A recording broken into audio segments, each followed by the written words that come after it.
ඔන්න තියෙනවා ගොඩාක් අයට ප්‍රශ්නයක් ඇති වෙන එක. ගොඩක් අයට වරදින එකක්. මටත් මුල් කාලේ වැරදුන එකක් මේක.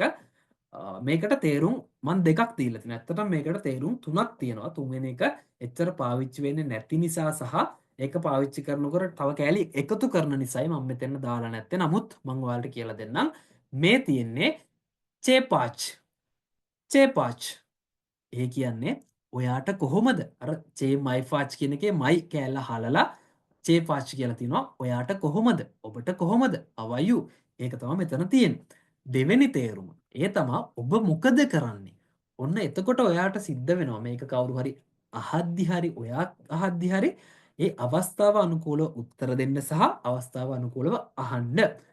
එතකොට ඔබ මොකද ඒ කියන්නේ උදාහරණයක් විදිහට මම තවත් පැහැදිලි කරන්නම්. හිතන්න ඔයාට වැඩ කරන තැන මොකක් හරි වැඩක් පවර්ලා තියෙනවා. ඔයා ඒක තියදී වෙන මොකක් හරි වැඩක් කර කර ඉන්නවා. එතකොට දැන් අරක කරලා නැහැ. ඇවිල්ලා කවුරු හරි සුපර්වයිසර් කෙනෙක් හරි කවුරු හරි කෙනෙක් ඇවිල්ලා අහනවා චේපාච් චේපාච් ඒ අහන්නේ දැන් ඊට කලින් සමහරක් විට උදේ හම්බෙලා හරි ඊට කලින් ඔයාට කොහොමද කියලා අහලා ඇති. ඊට පස්සේ මේ අහන්නේ ආයෙත් ඔයාට කොහොමද කියලා නේ. එතකොට ඒකට හැම වෙලෙම බීනේ කියලා හරියන්නේ නැහැ. මේ අහන්නේ ඔයා මොකද කරන්නේ? අය කියන ඔයාට අර දීපු වැඩේ නැතුව වෙන මොකක් හරි කරනවා. ඒ වගේ.